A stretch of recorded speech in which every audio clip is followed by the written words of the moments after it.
So your name? Elizabeth Holthouse. Elizabeth. Holthouse. Okay, great.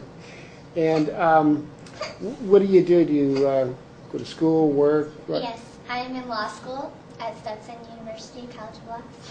All right, great. And when did this predicament start? Well, according to the doctor, it started when I was born or shortly after then. But I've had the hiccups now for almost 5 weeks. Well, Yes. on a regular basis? Much like they are right now. Sometimes worse, Wow. but constantly. So it's very disruptive. Imagine, yeah.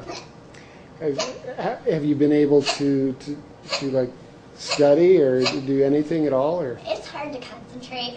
I'm taking summer classes, and as you can imagine, it's hard to sit in class like this and read things, and so it's been a long couple of weeks, to say the least. Yeah.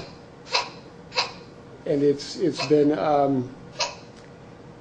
so as far as have you can eat and drive and all that, okay? I can eat and drive, yeah. When I sleep, it doesn't bother me when I'm sleeping. Oh, When okay. I eat, it does tend to stop. So Okay. those are good times for me. Okay, good. Okay.